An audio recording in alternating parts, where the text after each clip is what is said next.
സോണിയാഗാന്ധി ഇടപെട്ടിട്ടും കോൺഗ്രസിലെ സ്ഥാനാർത്ഥിത്വ തർക്കത്തിന് പരിഹാരം ആകുന്നില്ല. ആരോപണ വിധേയരെ മത്സരിപ്പിച്ചാൽ അധ്യക്ഷ സ്ഥാനത്ത് തുടരാനാകില്ലെന്ന് VM സുധീരൻ സോണിയാഗാന്ധിയെ ധരിപ്പിച്ചു. അതേസമയം അന്വയശ്രമവുമായി എത്തിയ ചെന്നിത്തലയോട് ഉമ്മൻചാണ്ടി ക്ഷുഭിതനായി. തർക്ക സീറ്റുകളിലടക്കം പാനൽ തയ്യാറാക്കി തിരഞ്ഞെടുപ്പ് സമിതിക്ക് കൈമാറാനും അടിയന്തര സ്ക്രീനിംഗ് കമ്മിറ്റി യോഗത്തിൽ ധാരണയായി. തർക്ക സീറ്റിനായി നിന്ന പാറശാലയിൽ സിറ്റിംഗ് MLA AT ജോർജ് തന്നെ മത്സരിക്കും. വിശ്വസ്തരെ നീക്കാനാണ് ഭാവമെങ്കിൽ താനും മത്സരിക്കാനില്ലെന്ന് ഉമ്മൻചാണ്ടിയും വിവരങ്ങൾ അറിയിച്ചു. വിശദാംശങ്ങൾ സന്തോഷ് സർലീം ദില്ലിയിൽ നിന്നും നൽകും. സന്തോഷ്, രാത്രി വൈകിയും ചർച്ചകൾ കാര്യങ്ങൾ സമവായത്തിൻ്റെ പോലും എത്താത്ത ഒരു സാഹചര്യമാണോ നിലനിൽക്കുന്നത്? എന്തായാലും നാളെയോടുകൂടി ഏകദേശം ഒരു ധാരണ എത്തുമെന്നാണോ കരുതുന്നത്? ഇപ്പോഴത്തെ നീക്കങ്ങൾ എങ്ങനെയാണ്?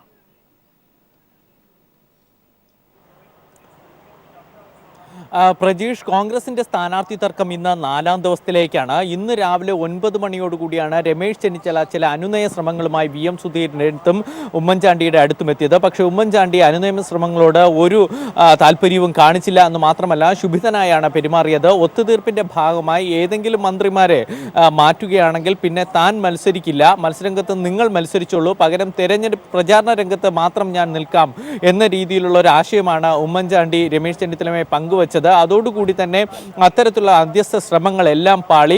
ഇതിനിടയിൽ 10:30 സോണിയാഗാന്ധി തന്നെ നേരിട്ട് വിഷയത്തിൽ ഇടപെട്ടു. അവർ 3 നേതാക്കളെയും സോണിയാഗാന്ധിയുടെ ഓഫീസിൽ നിന്ന് വിളിച്ച് നേരിട്ട് കാണണമെന്ന് അറിയിച്ചു. രമേശ് ചെന്നിത്തലയും ഉമ്മൻചാണ്ടിയും രാവിലെ 11 മണിക്കും 12 മണിക്കുമായി സോണിയാഗാന്ധിയെ കണ്ടു തങ്ങളുടെ നിലപാട് അറിയിച്ചു. ഉമ്മൻചാണ്ടി പറഞ്ഞത് ഈ മന്ത്രിമാരെ മാറ്റിയാൽ, മന്ത്രിമാരെയും 2 MLA-മാരെ മാറ്റിയാൽ ആ മണ്ഡലങ്ങളിലെ വിജയസാധ്യതയെ ബാധിക്കും. അവർ പിന്നീട് പാർട്ടിക്ക് അത് തിരിച്ചു പിടിക്കാൻ കഴിയുകയില്ല. മുൻ വനംവകുപ്പ് മന്ത്രിയുടെ ഉദാഹരണങ്ങൾ വരെ ഉമ്മൻചാണ്ടി നിരത്തുകയുണ്ടായി. അതിനുശേഷം സ്ക്രീനിംഗ് കമ്മിറ്റി യോഗത്തിലേക്ക് 3 നേതാക്കളും കടന്നു. കടുത്ത വാഗ്വാദങ്ങൾ തന്നെയുണ്ടായി. പ്രത്യേകിച്ച് 28ഓളം സീറ്റുകളിൽ ഉമ്മൻചാണ്ടിയും VM സുധീരനും തമ്മിൽ കടുത്ത തർക്കങ്ങൾ ഉടലെടുത്തു. തുടർന്ന് തർക്ക സീറ്റുകളടക്കം 30ഓളം മണ്ഡലങ്ങളിൽ പാനൽ തന്നെ തെരഞ്ഞെടുപ്പ് സമിതിക്ക് കൈമാറാൻ തീരുമാനിച്ചു. വൈകുന്നേരത്തോടുകൂടി 4 മണിയോടുകൂടി VM സുധീരൻ സോണിയാഗാന്ധിയെ കണ്ട് നിലപാട് അറിയിച്ചു. ഈ മന്ത്രിമാരെ വീണ്ടും മത്സരിപ്പിക്കുകയാണെങ്കിൽ, പ്രത്യേകിച്ച് ആരോപണ വിധേയരെ വീണ്ടും മത്സരിപ്പിക്കുകയാണെങ്കിൽ താൻ പിന്നെ ഈ അധ്യക്ഷ സ്ഥാനത്ത് തുടരില്ല എന്ന രീതിയിലുള്ള സൂചനകളാണ് VM സുധീരൻ സോണിയാഗാന്ധിക്ക് മുമ്പിൽ നൽകിയത്. സോണിയാഗാന്ധി ഏതെങ്കിലും തരത്തിലുള്ള ഒത്തുതീർപ്പ് ഫോർമുല പറഞ്ഞില്ല. അതിനുശേഷം സ്ക്രീനിംഗ് കമ്മിറ്റി യോഗത്തിൽ തന്നെ ചർച്ചയിലേക്ക് കടന്നു. ഇപ്പോൾ സ്ക്രീനിംഗ് കമ്മിറ്റി യോഗത്തിൽ നിന്നും മല്ലികാർജ്ജുന ഖാർഗെയും കേരളത്തിന്റെ ചുമതലയുള്ള സെക്രട്ടറി ദീപക് ബാർബറി അല്പസമയത്തേക്ക് പുറത്തോട്ട് പോയിട്ടുണ്ട്. കാരണം കേരളത്തിൽ ഘടകകക്ഷികൾക്ക് ഏതൊക്കെ സീറ്റുകൾ നൽകുമെന്ന രീതിയിൽ ധാരണയിലെത്തണം.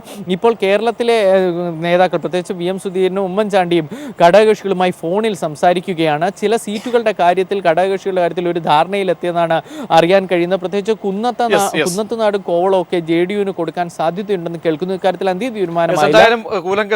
വലിയ ചർച്ചകൾ, മാരത്തോൺ ചർച്ചകളാണ് ദില്ലിയിൽ നടക്കുന്നതെന്ന് തന്നെയാണ് സന്തോഷ് സർലിംഗ് അറിയിക്കുന്നത്. ചർച്ചയിൽ നമ്മോടൊപ്പം മാധ്യമപ്രവർത്തകരായ ജോൺ തോമസ്, ഒപ്പം A സജീവൻ ചേരുന്നു. ഒപ്പം Veekshanam resident editor J Ajith Kumar, ഒപ്പം റഹീം CPM നേതാവ്, KPCC സെക്രട്ടറി അഡ്വക്കേറ്റ് PA സലീമും രാമേന്ദ്രൻ മാസ്റ്ററും ടെലിഫോൺ ലൈനിൽ. ചർച്ചയിലേക്ക് വരുമ്പോൾ ശ്രീ ജോൺ തോമസ്, കഴിഞ്ഞ ദിവസം നമ്മൾ പറഞ്ഞ നിമിഷങ്ങൾ പിന്നിട്ട് മണിക്കൂറുകൾ ഓരോന്ന് കഴിയും തോറും നേതാക്കന്മാരുടെ രോഷാവസ്ഥയും ഒക്കെ കൂടുന്നതല്ലാണ്ട് സമവായത്തിലേക്ക് യാതൊരു സാധ്യതയും തെളിയുന്നില്ല. രാഹുൽ ഗാന്ധി ഇടപെടുന്നു, സോണിയാഗാന്ധിയുടെ മുന്നിലേക്ക് 3 നേതാക്കന്മാരും പോകുന്നു. എന്നിട്ടുകൂടി യാതൊരു സമവായത്തിലേക്കും കാര്യങ്ങൾ പോകുന്നില്ലെങ്കിൽ അത്രത്തോളം ഗുരുതരമാണോ കാര്യങ്ങൾ?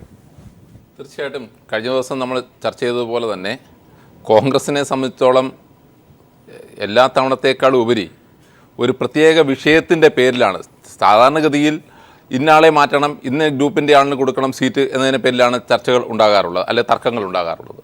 പക്ഷേ ഇത്തവണ അതല്ല. ഒരു സബ്ജക്റ്റ് മുന്നിട്ട് ശ്രീ KPC പ്രസിഡന്റ് മുന്നോട്ട് വച്ചിരിക്കുന്നു. ആരോപണ വിധേയരെയും പലതവണ മത്സരിച്ചവരെയും മാറ്റി നിർത്തണം. ഒരു മാനദണ്ഡം, അതിൻ്റെ അടിസ്ഥാനത്തിലാണ് തർക്കം നടക്കുന്നത്. ഈ തർക്കം എന്നുള്ളത് ഒരു പാർട്ടിയിലെ ഏത് നേതാവിനെ സംബന്ധിച്ചോളവും അത് നിഷേധിക്കുവാൻ, ആ മാനദണ്ഡം അംഗീകരിക്കേണ്ട എന്ന് പരസ്യമായി പറയാൻ കഴിയുകയില്ല. പക്ഷേ മുഖ്യമന്ത്രിയെ സംബന്ധിച്ചോളം മുഖ്യമന്ത്രി പറയുന്നത് തനിക്കൊപ്പം ഉള്ളവരെ ഈ മാനദണ്ഡത്തിൻ്റെ പേരിൽ മാറ്റി നിർത്തിയാൽ അത് തനിക്ക് കൂടി ബാധകമാണ്. ഞാൻ ആരോപണ വിധേയനാണ്, ഈ പറയുന്ന പലതവണ മത്സരിച്ച 4 തവണ മത്സരിച്ച എന്ന പട്ടികയിൽപ്പെടുമ്പോൾ ഞാൻ അതിനേക്കാൾ മത്സരിച്ചിട്ടുള്ള ആളാണ്. അപ്പോൾ അത് എനിക്കും ബാധകമാണ്. ഒരാളെയെങ്കിലും മാറ്റി നിർത്തിയാൽ ഞാൻ മത്സരിക്കാനില്ല എന്ന് മുഖ്യമന്ത്രിയും പറയുന്നു. പക്ഷേ ഇവരിൽ നിന്നും ഇവരെ മാറ്റി നിർത്തിയില്ലെങ്കിൽ തെരഞ്ഞെടുപ്പ് വിജയത്തെ അത് ബാധിക്കും, UDFന്റെ ഭാവിയെ ബാധിക്കും എന്നാണ് സുധീറിൻ്റെ നിലപാട്. സ്വാഭാവികമായി ഈ ഒരു ആശയപരമെന്ന് പറഞ്ഞുകൂടാ, ഒരു മാനദണ്ഡത്തിൻ്റെ പേരിലുള്ള ഈ തർക്കം കോൺഗ്രസിനെ സംബന്ധിച്ചോളം അല്ല UDFനെ സംബന്ധിച്ചോളം ഇത് തുടരുകയാണ്. ഇതിന്മേൽ ഇവർക്കൊരു സമവായത്തിൽ എത്താൻ കഴിയുകയില്ല എന്നതിൻ്റെ വ്യക്തമായ തെളിവാണ് പാർട്ടി അധ്യക്ഷ, party vice president AK Antony എന്ന് തുടങ്ങിയ എല്ലാ നേതാക്കളും, കേരളത്തിൻ്റെ ചുമതലയുള്ള എല്ലാ നേതാക്കളും ഇടപെട്ടിട്ടും ഇത് പരിഹരിക്കാൻ കഴിയാത്തത് ഇവിടെ പെട്ടെന്ന് ഇത് പരിഹരിക്കാൻ കഴിയുന്ന ഒരു വിഷയമല്ല. ഒരു ഫോർമുല എന്ന രീതിയിൽ കെ സി ജോസഫ് അല്ലെങ്കിൽ ഒപ്പം അടൂർ പ്രകാശ് ഈ രണ്ടുപേരുമായിരിക്കുമോ പുറത്തേക്ക്? അതാണോ ഒരു മാനദണ്ഡം? അങ്ങനെയുള്ളെങ്കിൽ ബാക്കിയുള്ള രണ്ടുപേരുടെ കാര്യത്തിൽ ഒരു വിട്ടുവീഴ്ചയ്ക്ക് KPCC അധ്യക്ഷൻ തയ്യാറാകുന്നു. ഫോർമുല എന്തായിരിക്കും? ഈ നിമിഷങ്ങളെങ്കിലും ഒരു സൂചന എന്ന തലത്തിലേക്കെങ്കിലും പുറത്തേക്ക് വരുന്ന ആ ഒരു വാർത്തകൾ. അത്തരം ഒരു വാർത്തയാണ് ഡൽഹിയിൽ നിന്നും പുറത്തു വന്നുകൊണ്ടിരിക്കുന്നത്. രണ്ട് ഭാഗത്തും A ഭാഗത്തെയും I ഭാഗത്തെയും നിൽക്കുന്ന ഓരോ മന്ത്രിമാരെ ഒഴിവാക്കിക്കൊണ്ട് ഒരു ഫോർമുലയാണ് മുന്നോട്ട് വെക്കുന്നത്. ഒരുപക്ഷെ ഇന്ന് ഒരു ഫോർമുല എന്ന നിലയിൽ രമേശ് ചെന്നിത്തല നേതൃത്വമായി ആലോചിച്ചു, എനിക്കത് ഉറപ്പില്ല, അത് തന്നെ ആയിരിക്കാം ഒരുപക്ഷെ. അതുകൊണ്ടായിരിക്കും ആ വാർത്തകളൊക്കെ പുറത്തേക്ക് വന്നുകൊണ്ടിരിക്കുന്നത്. ഞാൻ കഴിഞ്ഞ ദിവസം പറഞ്ഞതുപോലെ എത്രത്തോളം രമേശ് ചെന്നിത്തലയ്ക്ക് ഈ വാദവുമായി അല്ലെങ്കിൽ A പക്ഷം ഉമ്മൻചാണ്ടിക്കൊപ്പം നിന്നും അദ്ദേഹത്തിന് മുന്നോട്ട് പോകാൻ കഴിയുമെന്നുള്ള സംശയം ഞാൻ ഇന്നലെ തന്നെ പറഞ്ഞിരുന്നു. ഇന്നത് ഏകദേശം യാഥാർത്ഥ്യമായിട്ടുണ്ട്. കാരണം അദ്ദേഹത്തെ സംബന്ധിച്ചോളം A ഭാഗത്തെ പ്രമുഖമായ നേതാക്കന്മാരെ ഒഴിവാക്കി കിട്ടുന്നു. അദ്ദേഹത്തിന്റെ ഭാഗത്തുള്ള ഒരാളെ ഒഴിവാക്കുമ്പോൾ മറുപക്ഷത്തെ നിരവധി നേതാക്കളാണ് ഒഴിവാക്കപ്പെടുന്നത് ഒരേ സമയം. അതിൽ തന്നെ അടൂർ പ്രകാശിനെ സംബന്ധിച്ചോളം അദ്ദേഹം I ഗ്രൂപ്പ് ആണെങ്കിൽ തന്നെയും അവസാന കാലഘട്ടത്തിൽ ഒരു മുഖ്യമന്ത്രി, പക്ഷേ ഒരു മുഖ്യമന്ത്രി എന്ന നിലയിലായിരിക്കാം എങ്കിൽ പോലും മുഖ്യമന്ത്രിയോട് വളരെ സിൻസിയറിറ്റി പുലർത്തിയിരുന്ന ഒരു മന്ത്രിയായിരുന്നു അത്. ഇപ്പോൾ ആരെ ഒഴിവാക്കും അല്ലെങ്കിൽ ആരെ ഉൾക്കൊള്ളും എന്ന വിഷയത്തിലേക്കാണ് ഈ ചോദ്യം വന്നത്. ആരെ ഉൾക്കൊള്ളും എന്നുള്ള കാര്യത്തിലേക്ക് തീരുമാനം ഇപ്പോൾ പെട്ടെന്നുണ്ടാവില്ല. ഒരുപക്ഷെ ഈ പറയുന്ന ഒരു ഫോർമുല വന്നേക്കാം. കാരണം രണ്ട് പക്ഷത്തെ ഓരോരുത്തരെ ഒഴിവാക്കിക്കൊണ്ട് അതേസമയം അത് എത്രത്തോളം മുഖ്യമന്ത്രിക്ക് സ്വീകാര്യമാകും. മുഖ്യമന്ത്രി പറയുന്നത് ഒരാളെ പോലും അദ്ദേഹം അടിവരയിട്ട് പറയുന്നു, എൻ്റെ മന്ത്രിസഭയിലെ ഒരംഗത്തെ പോലും മാറ്റി നിർത്തിക്കൊണ്ട് മത്സരിച്ചാൽ ഞാൻ ഉണ്ടാവില്ല എന്ന് അദ്ദേഹം പറയുമ്പോൾ അതിനെ എത്രത്തോളം കോൺഗ്രസ് നേതൃത്വത്തിന് അദ്ദേഹത്തെ സാറ്റിസ്ഫൈ ചെയ്യിക്കാൻ പറ്റും എന്നുള്ളതായിരിക്കും ഇനി ഉണ്ടാകാവുന്ന വിഷയം. ഈ കാര്യത്തിലെല്ലാം തീരുമാനമെടുക്കും. ഒരു കാര്യം ഉറപ്പാണ്, ഈ വിഷയത്തിൽ തീരുമാനം ഇവർക്കൊന്നും എടുക്കാൻ കഴിയില്ല. കോൺഗ്രസ് തെരഞ്ഞെടുപ്പ് സമിതിയും ഹൈക്കമാൻഡ് എന്ന് പറഞ്ഞാൽ ഇപ്പോൾ ഇനിയും വരുന്ന തെരഞ്ഞെടുപ്പ് സമിതിയായിരിക്കും ഈ വിഷയത്തിൽ അന്തിമമായി പട്ടിക പുറത്തു വിട്ടുകൊണ്ടായിരിക്കും ഒരു തീരുമാനം എടുക്കുക. ശ്രീ സജീവൻ, അവിടെയാണ് എല്ലാവരും സൂചിപ്പിച്ചതുപോലെ ഉമ്മൻചാണ്ടി കാണിക്കുന്ന നിസ്സഹകരണം, തന്റെ വിശ്വസ്തരെ ആരെങ്കിലും ഒഴിവാക്കിയാൽ താനും മത്സരിക്കാനില്ല. ഈ നിസ്സഹകരണം എത്ര കണ്ട് വിജയിക്കും? ആരെയെങ്കിലും ബലികൊടുക്കേണ്ടി വരില്ലേ ഉമ്മൻചാണ്ടിക്ക്? ഒപ്പം അതേ പ്ലാറ്റ്ഫോമിൽ തന്നെ മറുവശത്ത് I ഗ്രൂപ്പിനും. എന്തായിരിക്കും താങ്കൾ ഒരുപക്ഷെ നിരീക്ഷിക്കുന്ന ഒരു സമവായ ഫോർമുല? അല്ല, ഇതിൽ ചെറിയ രൂപത്തിലുള്ള സമവായം കൊണ്ട് പ്രശ്നം പരിഹരിക്കാൻ കഴിയുമെന്ന് തോന്നുന്നില്ല. കാരണം ഇവിടെ KPCC പ്രസിഡന്റ് മുന്നോട്ടേക്ക് വെച്ചിട്ടുള്ളത് ഒരു വളരെ സുപ്രധാനമായ കാര്യമാണ്. ഒന്ന്, 4-ലേറെ തവണ മത്സരിച്ച ആളുകൾ മാറി നിൽക്കണം. രണ്ടാമത്തേത്, കളങ്കിതരായിട്ടുള്ള ആളുകൾ വേണ്ട. ഇത് രണ്ടും പാടില്ല എന്ന് പറയാൻ ഇവിടെയുള്ള സംസ്ഥാനത്തെ ആളുകൾക്കൊക്കെ ഗ്രൂപ്പിൻ്റെ ഭാഗമായിട്ട് പറയാം. പക്ഷേ ഈ പറയുന്നത് KPCC പ്രസിഡന്റിൻ്റെ അഭിപ്രായമല്ല. കുറച്ച് ആഴ്ചകൾക്ക് മുമ്പേ രാഹുൽ ഗാന്ധി കേരളത്തിൽ വന്ന് പറഞ്ഞ കാര്യമാണ്. പ്രതിച്ഛായയുള്ള സ്ഥാനാർത്ഥികളായിരിക്കും കോൺഗ്രസ്സിന് ഇത്തവണ ഉണ്ടാവുക. അതുകൊണ്ട് തന്നെ ഭരണ തുടർച്ച തീർച്ചയായിട്ടും ഉണ്ടാകുമെന്ന് രാഹുൽ ഗാന്ധി കേരളത്തിൽ വന്ന് പ്രഖ്യാപിച്ച കാര്യമാണ്. അങ്ങനെയുള്ളൊരു കാര്യം അതാണ് സത്യത്തിൽ സുധീരൻ എന്തുകൊണ്ട് ഉറച്ചു നിൽക്കുന്നു. രാഹുൽ ഗാന്ധിയുടെ അഭിപ്രായം അനുസരിച്ചിട്ട് അത് നടപ്പാക്കാൻ ശ്രമിച്ചത് തെറ്റാണ് എന്ന് പറയാൻ സോണിയാഗാന്ധിക്കോ രാഹുൽ ഗാന്ധിക്കോ AK ആന്റണിക്കോ പറ്റില്ലല്ലോ. അപ്പം അങ്ങനെ ഒരു കാര്യം നടപ്പാക്കുമ്പോൾ അതിലൊരു കോംപ്രമൈസ് ഇല്ലല്ലോ. ഇവിടെ കളങ്കിതരായിട്ടുള്ളതിൽ ഇപ്പം 1-2 ആളുകൾ ഇപ്പം I ഗ്രൂപ്പിൻ്റെ ഒരാളെ മാറ്റിവെക്കുന്നു, A ഗ്രൂപ്പിൻ്റെ ഒരാളെ തിരഞ്ഞെടുത്തിട്ട് മാറ്റിവെച്ചാൽ ഒന്ന് ബാബുവിനെ ഒരു ഭാഗത്ത് മാറ്റുന്നു, അടൂർ പ്രകാശിനെ മറ്റേ ഭാഗത്ത് മാറ്റുന്നു എന്ന് പറഞ്ഞാൽ അവിടെ ബെന്നി ബെഹനാനുണ്ടല്ലോ ഇതേപോലെ ആരോപണ വിധേയനായിട്ടുള്ള ആള്. അപ്പം അങ്ങനെയുള്ള പ്രശ്നങ്ങളുണ്ട്. അതിനേക്കാളൊക്കെ കൂടുതൽ തവണ മത്സരിച്ച ആളെന്നുള്ളക്ക് ഇവിടെ മാറ്റി നിർത്തുമ്പോൾ ഉണ്ടാകുന്ന KC ജോസഫിനെ പോലുള്ള ആളുകളില്ലേ. അപ്പോൾ ഇതൊക്കെ പ്രശ്നമാണ്. അപ്പോൾ അതുകൊണ്ട് ഇത് സത്യത്തിൽ LDF ഒരു വലിയ പ്രതിസന്ധി സൃഷ്ടിക്കുന്ന രൂപത്തിൽ വളരെ പ്യുവറായിട്ടുള്ള കാൻഡിഡേറ്റ്സുമായിട്ട് കോൺഗ്രസ് വരുന്നു. കോൺഗ്രസ് തന്നെ അഴിമതിക്കെതിരെയുള്ള ഒരു കുരിശു യുദ്ധത്തിന് വരുന്നു. അതിന് KPCC പ്രസിഡന്റ് വേണ്ട രൂപത്തിൽ അതിന് നേതൃത്വം കൊടുക്കുന്നു എന്നൊക്കെ ഉള്ള രീതിയിലാണ് കാര്യങ്ങൾ വരുന്നതെങ്കിൽ അത്രയും കറകളഞ്ഞ ഒരു സ്ഥാനാർത്ഥി പട്ടികയുമായിട്ട് UDF വരികയാണെങ്കിൽ തീർച്ചയായിട്ടും കോൺഗ്രസ് വരികയാണെങ്കിൽ UDFന്റെ ഭരണ തുടർച്ച പോലും നമുക്ക് നിഷേധിക്കാൻ പറ്റാത്തൊരു കാര്യമാണ്. കാരണം ജനങ്ങൾക്കിടയിൽ ഒരു പ്രത്യാശ കൊടുക്കും. നേരത്തെ വികസനത്തിൻ്റെതായിട്ടുള്ള ഒരു അജണ്ട അവർക്ക് ഏതാണ്ട് പോസിറ്റീവായിട്ട് കൈരളി TV തന്നെ പുറത്തുവിട്ടുള്ള സർവേ റിപ്പോർട്ട് അനുസരിച്ച് വികസനത്തിന്റെ കാര്യത്തിൽ ജനങ്ങൾ അംഗീകരിക്കുന്നു. പ്ലസ് കുറെ കറയുള്ള ആളുകളെ മാറ്റി നിർത്തിക്കൊണ്ട് ഇവിടെ നല്ല കാൻഡിഡേറ്റ്സ് വെച്ചിരിക്കുന്നുള്ള ഈ ഒരു സംഭവത്തെ നിഷേധിച്ചുകൊണ്ട് ഒരു കോംപ്രമൈസിന് പോയാൽ ഇപ്പം LDFകാർ പറയില്ല, LDFകാർ ഈ തെരഞ്ഞെടുപ്പ് രംഗത്ത് പറയില്ലേ KPCC പ്രസിഡന്റ് മോശക്കാരനെന്ന് പറഞ്ഞ വേണ്ട എന്ന് പറഞ്ഞ ആളാണ് ഇവിടെ മത്സരിക്കുന്നത്. തീർച്ചയായും സജീവൻ ചൂണ്ടിക്കാട്ടുന്ന കാരണം താൽക്കാലികമായ ഒരു ഫോർമുല തയ്യാറാക്കിയാൽ പോലും ഉന്നയിച്ച വിഷയങ്ങൾ അത് പ്രകടമായി തന്നെ നിലനിൽക്കുന്നു. ഞാൻ അഡ്വക്കേറ്റ് PS സലീം താങ്കളിലേക്ക് എത്താം. ശ്രീ അജിത്ത്, കഴിഞ്ഞ ദിവസം താങ്കൾ സൂചിപ്പിച്ചുവല്ലോ, കാരണം ഒരുപക്ഷെ താങ്കളടക്കം സൂചിപ്പിക്കുന്ന ഒരു കാര്യമാണ് ഇത്തരം ചർച്ചകളൊക്കെ. അത് കോൺഗ്രസിൻ്റെ പതിവ് ശൈലിയാണ്, ജനാധിപത്യ പാർട്ടിയാണ്, അവിടെ ചർച്ചകൾ സ്വാഭാവികമാണ്. പക്ഷേ മുഖ്യമന്ത്രി 3 ദിവസം 3-ാം തീയതി വരെ മുഖ്യമന്ത്രി അടക്കമുള്ള നേതാക്കൾ അവിടെ ക്യാമ്പ് ചെയ്യുകയാണ്. ഹൈക്കമാൻഡ് ഇടപെടുന്നു, സോണിയാഗാന്ധി രാഷ്ട്രീയകാര്യ ഉപദേഷ്ടാവ് അടക്കം ഇടപെടുന്നു. അത്ര കണ്ട് കാര്യങ്ങൾ ഇന്നിപ്പോൾ ഉമ്മൻചാണ്ടി രമേശ് ചെന്നിത്തലയ്ക്ക് നേരെ ക്ഷുഭിതനാകുന്നു, താൻ മത്സരിക്കാനില്ല എന്ന് പിന്മാറാൻ തയ്യാറാണെന്ന് പോകുന്നു. അവിടെ മറുവശത്ത് KPCC അധ്യക്ഷൻ രാജിക്കൊരുങ്ങുന്നു. കാര്യങ്ങൾ ചെറിയ ഒരു വാക്കുകളിലൂടെ പറഞ്ഞ് അവസാനിപ്പിക്കാൻ കഴിയുമോ?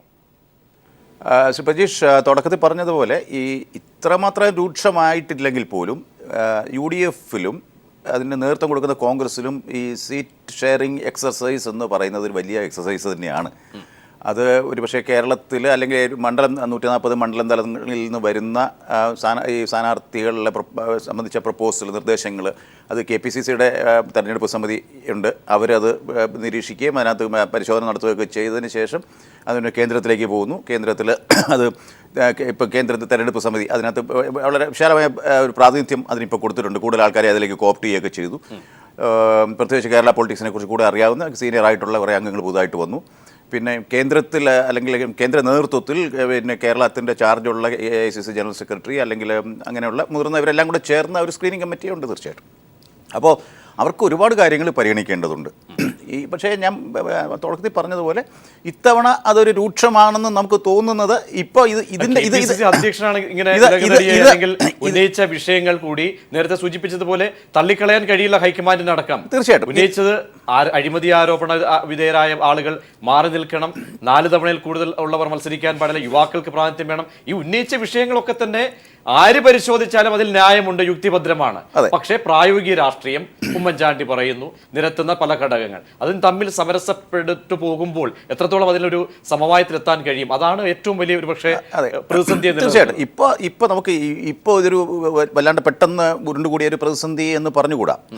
ഈ ഇങ്ങനെയുള്ള ഇത്തരം പ്രതിസന്ധികൾ എല്ലാ തവണയും ഓരോ ഘട്ടത്തിലും ലോക്സഭാ തെരഞ്ഞെടുപ്പിലും അസംബ്ലി തെരഞ്ഞെടുപ്പിലും ഒക്കെ നമ്മൾ കേരളത്തിലെ കോൺഗ്രസിലെ അല്ലെങ്കിൽ കോൺഗ്രസ് പാർട്ടിയുടെ പൊതുവായ ഒരു സ്വഭാവം തന്നെ വെച്ചോളൂ. പ്രത്യേകിച്ച് കേഡർ സ്വഭാവമൊന്നും അല്ലാത്തതുകൊണ്ട് പിന്നെ തന്നെയല്ല മത്സരിക്കാൻ മോഹിക്കുന്ന ഒരുപാട് പേര്, സീറ്റുകളുടെ എണ്ണം കുറവ്, ഘടകകക്ഷികളുമായിട്ടുള്ള പങ്കുവയ്പ്പ്, ഇങ്ങനെയുള്ള ഒരുപാട് ഇഷ്യൂസ് ഉണ്ട്. പിന്നെ ഒരുപാട് ഫാക്ടേഴ്സ് ഉണ്ടല്ലോ ഈ സ്ഥാനാർത്ഥി നിർണ്ണയത്തിൻ്റെ കാര്യത്തിലൊക്കെ തന്നെ അന്തർധാരകൾ ഒരുപാടുണ്ടല്ലോ. അപ്പോൾ അതിനകത്ത് വ്യക്തിപരവും അല്ലെങ്കിൽ ഗ്രൂപ്പ് പരവുമായിരുന്നു ഇതുവരെ. ഇപ്പൊ അതല്ല, ഒരു ഇഷ്യൂ ബേസ്ഡാണ് കാര്യം.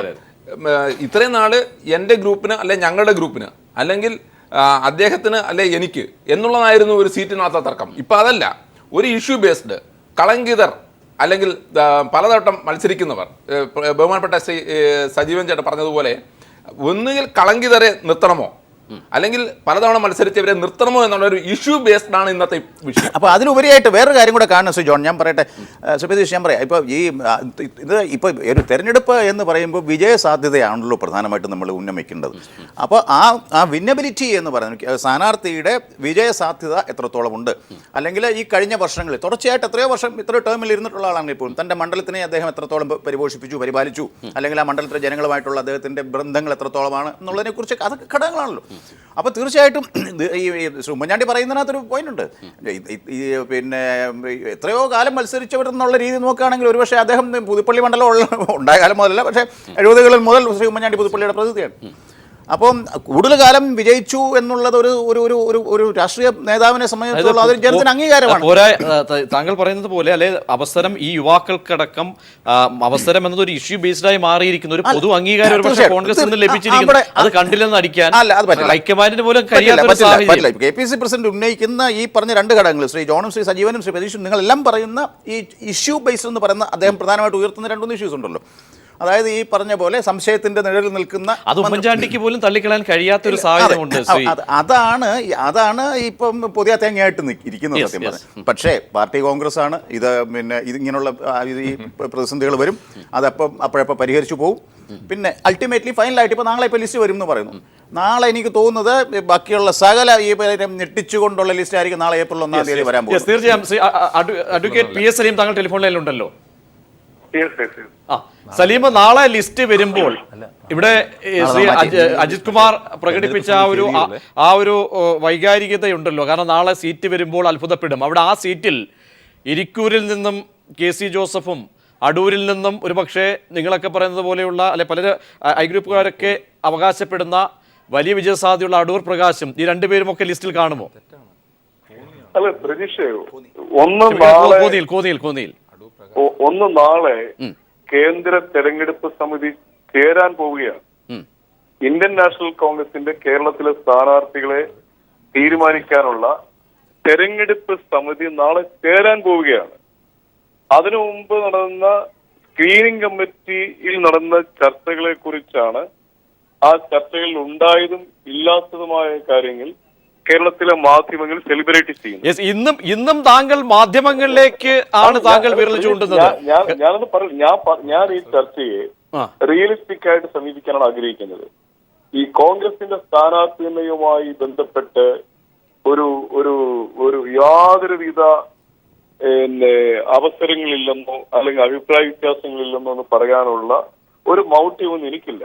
ഒരു ജനാധിപത്യ പാർട്ടി എന്ന നിലയിൽ ഈ പാർട്ടിയിൽ അതിശക്തമായ ചർച്ചകളും അഭിപ്രായങ്ങളും അഭിപ്രായ വ്യത്യാസങ്ങളൊക്കെ ഉണ്ടാവുന്ന അതീവ സങ്കീർണമായ ഒരു പ്രക്രിയയിലൂടെ തന്നെ സ്ഥാനാർത്ഥികളെ കണ്ടെത്തുന്ന ഒരു പാരമ്പര്യം ഞങ്ങൾക്കുണ്ട്.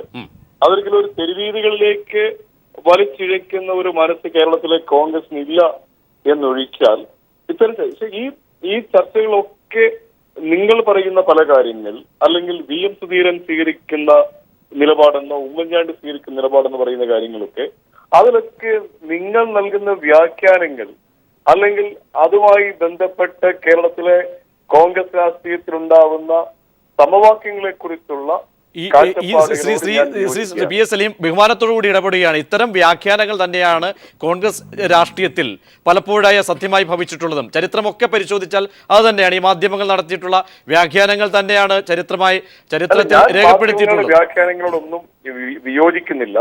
പക്ഷേ അതിലൊക്കെ എവിടെയൊക്കെയോ ചില കൂട്ടിച്ചേർക്കലിലും എവിടെയൊക്കെയോ ചില കുറവുകളും ഉണ്ട് എന്നുള്ളത് ഈ സ്ഥാനാർത്ഥി ലിസ്റ്റ്, നേരത്തെ അജിത് സൂചിപ്പിച്ചതുപോലെ, ഒരുപക്ഷെ TP ജയരാജൻ പറഞ്ഞ പോലെ മണിമുത്തുകൾ പോലെയുള്ള സ്ഥാനാർത്ഥികൾ വരില്ലെങ്കിലും ജനങ്ങൾക്ക് സ്വീകരിക്കാൻ കഴിയുന്ന, കേരളത്തിൽ UDFന്റെ തുടർ ഭരണം ഉറപ്പാക്കാൻ കഴിയുന്ന ഒരു സ്ഥാനാർത്ഥി ലിസ്റ്റിന് അന്തിമ രൂപം നൽകാൻ സ്ക്രീനിംഗ് കമ്മിറ്റിക്കും കേന്ദ്ര തെരഞ്ഞെടുപ്പ് സമിതിക്കും കഴിയും എന്ന് തന്നെയാണ് ഞങ്ങൾ വിശ്വസിക്കുന്നത്.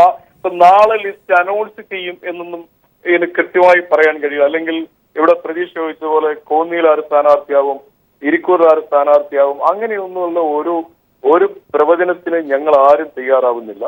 അതൊക്കെ ഒരു ചർച്ചയിലൂടെ പരിഹരിക്കാൻ കഴിയുന്ന അതിശക്തമായ നേതൃത്വം, കേരളത്തിന്റെ രാഷ്ട്രീയ സാഹചര്യങ്ങൾ, ജനാധിപത്യ കേരളത്തിന്റെ ഹൃദയമിടിപ്പുകൾ കൃത്യമായി തിരിച്ചറിയാൻ കഴിയുന്ന നേതാക്കന്മാർ. അതായത് ആ ഹൃദയമിടിപ്പ് തിരിച്ചറിയുമ്പോൾ അവിടെ KPC അധ്യക്ഷന്റെ ഹൃദയമിടിപ്പ് ഒക്കെ അവിടെ തിരിച്ചറിയപ്പെടും. തീർച്ചയായും ഹൈക്കമാൻഡ് എന്ത് സംശയം. ഞാൻ താങ്കളിലേക്ക് എത്താം. തീർച്ചയായും ദയവായി തുടരുക. താങ്കൾ അവസാനം വരെ താങ്കൾ ചർച്ചയിൽ തുടരണം. ശ്രീ റഹീം, ഇവിടെ ഈ ചർച്ചകളെല്ലാം കേട്ടല്ലോ, 1, 4, 5 ലിസ്റ്റുകളാണ് ഒരുപക്ഷെ ആരോപണ വിധേയർ എന്ന പേരിൽ KPCC അധ്യക്ഷൻ കൊടുത്തത്. അവിടെ ഇപ്പോൾ ഏറ്റവും ഒടുവിലായി നമുക്ക് ലഭിക്കുന്ന വിവരമനുസരിച്ച് ഒരാൾ A ഗ്രൂപ്പിൽ നിന്ന് ഒരുപക്ഷെ KC ജോസഫ് ആയിരിക്കാം, മറുവശത്തുനിന്ന് കോന്നിയിൽ നിന്നും അടൂർ പ്രകാശ്, ഈ 2 പേരും ബലിയൊടുക്കപ്പെടുന്നു. അതോടുകൂടി സുധീരൻ ഉയർത്തുന്ന ഈ അഴിമതി വിരുദ്ധ രാഷ്ട്രീയം അത് ഇല്ലാതാവുകയാണെങ്കിൽ എന്തായിരിക്കും? പ്രജീഷ്, ഇവിടെ നിങ്ങളെല്ലാവരും സംസാരിക്കുമ്പോൾ വളരെ സഹിഷ്ണുതയോടെ കേട്ടിരുന്ന ഒരാളാണ് ഞാൻ. ഇവിടെ പ്രധാനപ്പെട്ടൊരു കാര്യം, ഉപയോഗിക്കുന്ന വാക്കുകൾ മാറ്റണമെന്ന അഭ്യർത്ഥനയാണ് എനിക്കുള്ളത്. ഈ ആരോപണ വിധേയർ ഇവിടെ കുറേ കൂടി പൊതിഞ്ഞാണ് ശ്രീ അജിത്ത് സംസാരിച്ചത്. ഞാൻ ചോദിക്കട്ടെ, എങ്ങനെ ആരോപണ വിധേയരാവുക? ഇവിടെ പ്രശ്നം അതാണ്. ശ്രീ ജോൺ ഉയർന്നൊരു പ്രശ്നമുണ്ടല്ലോ. ശ്രീ ജോൺ പറയുന്നുണ്ട് കഴിഞ്ഞ കാലങ്ങളിലും വ്യത്യസ്തമായി ഒരു പുതിയൊരു ഇഷ്യൂ ബേസ്ഡ് ആയിട്ട് ചർച്ച എടുക്കുന്നു. എന്താ ഇഷ്യൂ? ഈ പറയുന്നവരെല്ലാം മാറി നിൽക്കണം. അവർ ആരോപണ വിധേയരല്ല. രാഷ്ട്രീയത്തിൽ നിൽക്കുമ്പോൾ ആരോപണം ഉണ്ടാവുക ശരിയാണ്. ആരോപണത്തിൻ്റെ പേരിൽ അവരെ മാറ്റി നിർത്തണോ വേണ്ടയോ, വിജയസാധ്യത എല്ലാം നോക്കണം, അവരുടെ സംഭാവനകൾ നോക്കണം, പാർട്ടി ഡിഫെൻഡ് ചെയ്യേണ്ടി വരും, ഓക്കെ. ആരോപണ വിധേയരാവുക എന്നുള്ളതല്ല, കളങ്കിതരാണ്. ആ വാക്ക് മാറ്റണം. കളങ്കിതരാണ് ഈ പറയുന്നവർ. ഈ VM സുധീരൻ പുള്ളി തൊട്ട് പറഞ്ഞവരെല്ലാം കളങ്കിതരാണ്. അത് കേരളത്തിൽ ഏത് കൊച്ചുകുട്ടിക്കും ബോധ്യമുള്ള കാര്യമാണ്. രണ്ടാമതൊരു കാര്യം, ഇവിടെ ഇദ്ദേഹം പറഞ്ഞു ജനാധിപത്യ പാർട്ടിയാണ് കോൺഗ്രസ് എന്ന്. എങ്ങനെയാണ് ജനാധിപത്യ പാർട്ടിയാവുക കോൺഗ്രസ്? ഗ്രൂപ്പ് ഫൈറ്റിൻ്റെ പാർട്ടിയല്ലേ? ഇവിടെ നടക്കുന്ന ജനാധിപത്യ ചർച്ചയാണോ? കേരളത്തിലെ കോൺഗ്രസിൻ്റെ ഏതെങ്കിലും ഒരു പ്രവർത്തകൻ്റെ ഈ പറയുന്ന ഹൃദയമിടിപ്പാണോ മിസ്റ്റർ സലീം അവിടെ പ്രതിഫലിക്കുന്നത്? നിങ്ങളിത് ഈ സ്റ്റുഡിയോയുടെ പുറത്തിറങ്ങി നോക്ക്. വ്യാപകമായി റിവൈവ് കോൺഗ്രസ് എന്ന് പറഞ്ഞിട്ടുള്ള വലിയ ബോർഡുകൾ കാണാൻ കഴിയും, പോസ്റ്ററുകൾ കാണാൻ കഴിയും. നിങ്ങൾ ഫേസ്ബുക്കിലേക്കൊന്ന് കയറി നോക്കൂ. കോൺഗ്രസിൻ്റെ യുവാക്കൾ, കോൺഗ്രസിലെ വനിതകൾ, CPIM സ്ഥാനാർത്ഥി പട്ടിക പുറത്തുവിട്ടല്ലോ, 16 പേരാണ് വനിതകൾ, 40-ലേറെ പേരാണ് പുതുമുഖങ്ങൾ. ഞങ്ങൾ അങ്ങനെ DYFIയുടെ സംസ്ഥാന സെക്രട്ടറിയും പ്രസിഡന്റും മത്സരിക്കുന്നു, SFIയുടെ സംസ്ഥാന പ്രസിഡന്റ് മത്സരിക്കുന്നു. നിങ്ങൾക്ക് പറയാൻ കഴിയുമോ ഏത് നിലയിലാണ് നിങ്ങൾക്ക് ഇതിനെ കൈകാര്യം ചെയ്യാൻ കഴിയുന്നത്? എന്ത് ഹൃദയമിടിപ്പാണ് കേരളത്തിലെ കോൺഗ്രസിൻ്റെ സാധാരണക്കാരായ പ്രവർത്തകർ. ഇപ്പോൾ നിങ്ങൾ പറഞ്ഞല്ലോ ഒരു 3/4 സീറ്റിലും ഇപ്പോൾ ധാരണയായി ഞാൻ റഹീമിലേക്ക് എത്താം. മാത്യു കുഴൽനാടൻ ടെലിഫോൺ ലൈനിൽ ചേരുന്നു. ശ്രീ മാത്യു കുഴൽനാടൻ, ഉന്നയിച്ച വിഷയങ്ങൾ, താങ്കൾ ടെലിഫോൺ ലൈനിലുണ്ടല്ലോ. ഉന്നയിച്ച വിഷയങ്ങൾ, KPCC അധ്യക്ഷൻ ഉന്നയിച്ച വിഷയങ്ങൾ ന്യായമല്ലേ? ഞാൻ എടുത്തു പറയുന്നത്, 1, യുവാക്കൾക്ക് പ്രാതിനിധ്യം വേണം, പുതുമുഖങ്ങൾ പല സ്ഥലങ്ങളിലും ഉണ്ടാകണം, 4-ൽ കൂടുതൽ ആളുകൾ അല്ലെങ്കിൽ മത്സരിച്ച ആളുകൾ അവരെ മാറ്റി നിർത്തണം, പുതുമുഖങ്ങൾക്ക് അവസരം നൽകണം, യുവാക്കൾ കടന്നു വരണം. ന്യായമല്ലേ? ആര് പരിശോധിച്ചാലും, KPCC ആയാലും അല്ലെങ്കിൽ ഗ്രൂപ്പ് നേതാക്കന്മാർ ആരോ ആയിക്കോട്ടെ, ഈ ഉന്നയിച്ച വിഷയങ്ങൾ ന്യായമാണോ അതോ യുക്തിരാഹിത്യം അല്ലെ യുക്തിഭദ്രം അല്ല എന്ന് താങ്കൾക്ക് പറയാൻ കഴിയുമോ? അല്ല, ആ ഉന്നയിച്ച കാര്യങ്ങൾ യുക്തിഭദ്രമല്ല എന്ന വാദം ആർക്കും ഇല്ല. അദ്ദേഹം പറഞ്ഞ പുതുമുഖങ്ങൾ വരണം. എനിക്ക് നിങ്ങളുടെ ഇടയ്ക്ക് ഇങ്ങനെ വോയിസ് ബ്രേക്ക് ആയി പോകുന്നുണ്ട്, അതുകൊണ്ട് ഞാൻ കേട്ടത് കറക്റ്റ് അല്ലേ നോക്കണം. അതായത് പുതുമുഖങ്ങൾ വരണം, വനിതകൾക്കും യുവാക്കൾക്കും അവസരം വേണം. എന്തെങ്കിലും ഒരു ആരോപണത്തിന്റെ പുറകിൽ നിൽക്കുന്നവർ മാറി നിൽക്കുന്നത് നന്നായിരിക്കും. ഈ കാര്യങ്ങൾ യുക്തിഭദ്രമല്ല എന്നുള്ള വാദം ആർക്കുമില്ല പാർട്ടിക്കകത്ത്. പക്ഷേ അങ്ങനെ മാറേണ്ടി വരുമ്പോൾ ഉണ്ടാകുന്ന ചില പ്രായോഗിക ബുദ്ധിമുട്ടുകളും പ്രയാസങ്ങളും മറ്റ് നേതാക്കൾ പങ്കുവച്ചു എന്നുള്ളതാണ് ഇപ്പൊ ഇവിടെ ചർച്ചയുടെ ഭാഗമായിരിക്കുന്നത്. അതല്ല ആ പറഞ്ഞ കാര്യങ്ങൾ യുക്തിഭദ്രമല്ല എന്ന നിലയിൽ ആരും അതിനെ സമീപിച്ചിട്ടുള്ളതായി തോന്നിയിട്ടില്ല. പിന്നെ എന്തുകൊണ്ടാണ് ഒരു പക്ഷേ ഇത്രത്തോളം കാലതാമസം വരുന്നത്? ആരെയാണ് ബോധ്യപ്പെടുത്തേണ്ടത്? അതാണ് ഞാൻ പറഞ്ഞത്. അപ്പൊ അത് നടപ്പിലാക്കുമ്പോ ഏത് എക്സ്റ്റെന്റ് വരെ പറ്റും, എത്ര പേരെ മാറ്റാൻ കഴിയും? ഒറ്റയടിക്ക് 4 തവണയിൽ കൂടുതൽ മത്സരിച്ച് മുഴുവൻ പേരും മാറുന്നത് ഗുണകരമാകുമോ? അല്ലെങ്കിൽ അത് എത്രമാത്രം പ്രായോഗികമാകും? നിലവിൽ ചില കോൺസ്റ്റിറ്റ്യുവൻസികളെ സംബന്ധിച്ച് ചിലരുടെ സ്ഥാനാർത്ഥിത്വമാണ് അവിടെ വിജയത്തിന് ഏറ്റവും നല്ല ഘടകമാവുക. അങ്ങനെയുള്ള കാര്യങ്ങൾ പരിഗണിക്കുമ്പോൾ ഒരു പൊതു മാനദണ്ഡമായി നടപ്പിലാക്കുന്നതിലുള്ള പ്രായോഗിക പ്രയാസം, പിന്നെ അങ്ങനെ വരുമ്പോൾ പിന്നെ അതിൻ്റെ ഏതറ്റം വരെ പറ്റും, എത്ര പേരെ മാറ്റാൻ കഴിയും, ഇങ്ങനെയുള്ള കാര്യങ്ങളാണ് ചർച്ചയുമായി മുന്നോട്ട് പോകുന്നത്.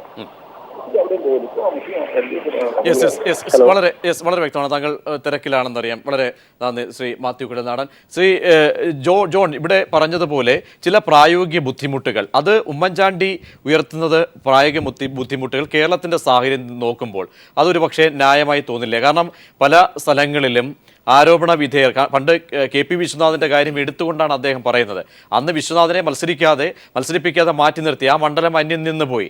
ഈ സാഹചര്യങ്ങളടക്കം അദ്ദേഹം പ്രായോഗിക തലത്തിൽ ഇന്ന് ഉയർത്തുന്നുണ്ടെങ്കിൽ പ്രായോഗികമായ ബുദ്ധിമുട്ടുകൾ അദ്ദേഹം പറയുമ്പോൾ KPC പ്രസിഡന്റ് ആരോപണ വിധേയർ എന്ന് ചൂണ്ടിക്കാണിക്കപ്പോൾ അദ്ദേഹം അല്ലെങ്കിൽ കളങ്കിതർ, നേരത്തെ റഹീം പറഞ്ഞതുപോലെ കളങ്കിതരെന്ന് അദ്ദേഹം ചൂണ്ടിക്കാണിച്ചവരെ മുന്നോട്ട് വെച്ച് എങ്ങനെ ഒരു തെരഞ്ഞെടുപ്പിനെ നേരിടാൻ പറ്റും എന്നുള്ള കാര്യത്തിനും മറുപടി കണ്ടെത്തേണ്ടതുണ്ട്.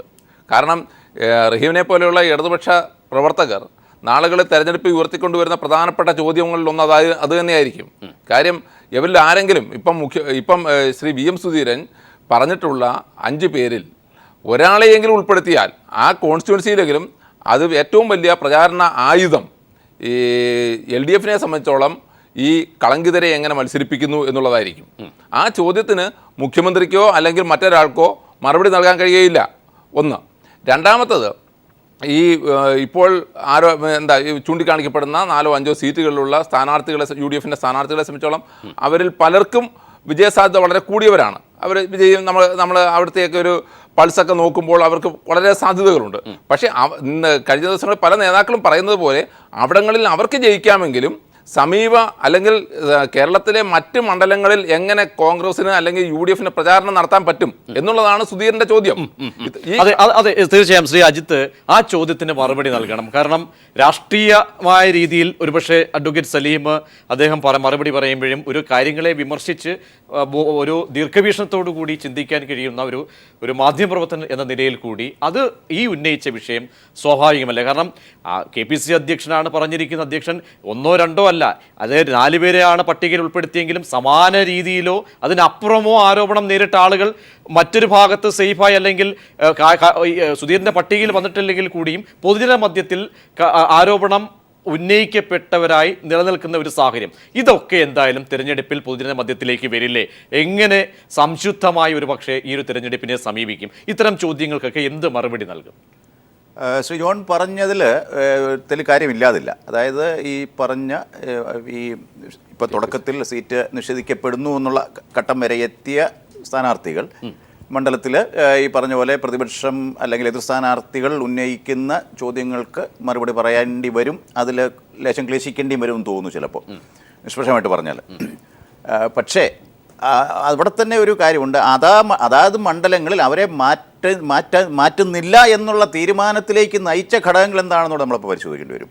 ഞാൻ മുമ്പ് പറഞ്ഞതുപോലെ ആ മണ്ഡലത്തിൽ അവർ പ്രിയപ്പെട്ടവരായിരിക്കും. 20 കൊല്ലം ജയിച്ചാലും 35 കൊല്ലം ജയിച്ചാലും ആ മണ്ഡലം അവരുമായിട്ടുള്ള ഒരു താതാത്മ്യം പ്രാപിക്കലോടുകൂടി തന്നെ ഇങ്ങനെയുള്ള ആ ഒരു വിഷയങ്ങൾ അത് തുടക്കത്തിൽ അതൊരു ചിലപ്പോൾ ഒരു സ്റ്റാർട്ടിംഗ് ബ്ലോക്കിൽ ചിലപ്പോൾ ഒരു സ്റ്റാർട്ടിംഗ് ട്രബിൾ ഉണ്ടാകും, കുറച്ചൊന്ന് ഒരു ഡിലേഡ് സ്റ്റാർട്ട് ആയിരിക്കും.